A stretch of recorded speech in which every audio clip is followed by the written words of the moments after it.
There is this specific feeling when you cross the bridge into Thao Dien in Ho Chi Minh City. You leave the absolute chaotic energy of the city centre, the motorbikes, the street food smoke, the constant honking, and suddenly things just slow down. It's quieter.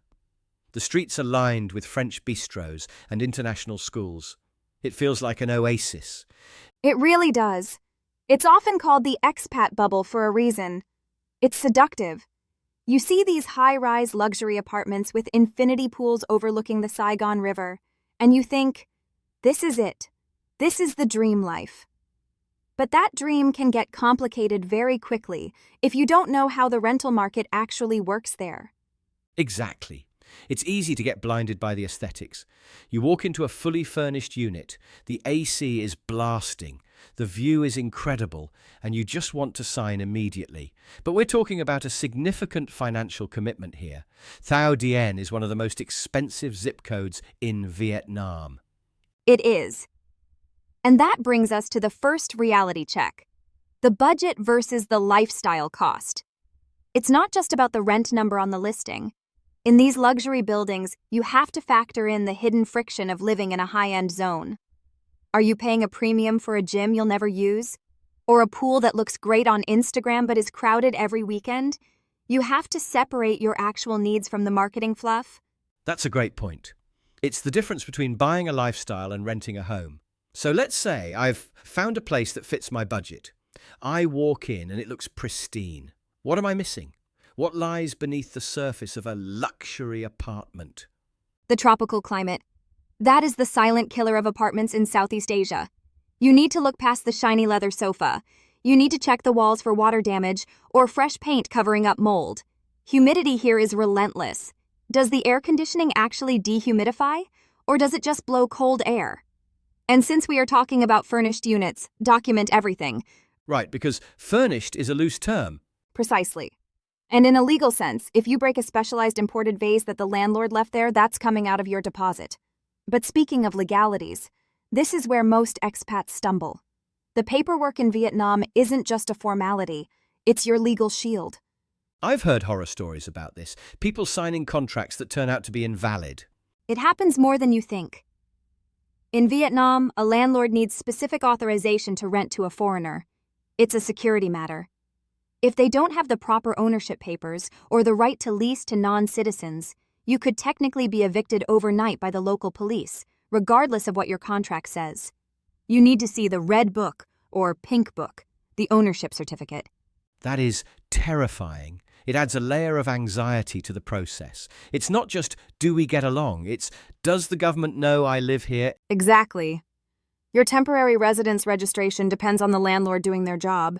If they are dodging taxes by not registering you, you are the one who faces the fine or visa issues later. It's a symbiotic risk. So assuming the legal side is watertight, let's talk about the money again. We mentioned rent, but in these high-end complexes, the management fees can be shocking, right? Oh, absolutely. Management fees in luxury towers can be hundreds of dollars a month depending on the square footage. Sometimes it's included in the rent, sometimes it's on top. And don't forget electricity. If you run those AC units 24/7 because you're not used to the heat, you are going to see a bill that rivals your rent in a cheaper city. It sounds like everything is negotiable, though. Or is the market too hot for that? It's a relationship culture. Everything is negotiable, but not in a confrontational way. You don't demand a lower price. You suggest a longer lease term in exchange for a discount.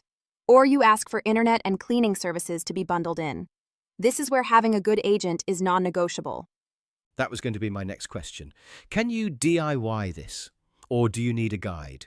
If you don't speak Vietnamese and you don't understand the nuance of face in negotiation, do not do this alone. A good agent acts as a cultural bridge. They filter out the landlords who are, let's say, administratively relaxed, and find the ones who run their properties like businesses. They protect you from the unknown unknowns. It's interesting.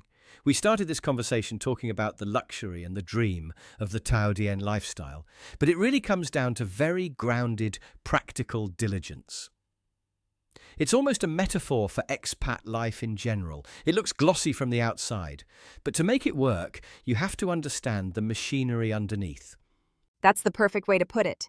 The luxury isn't in the marble floors. The luxury is in the peace of mind.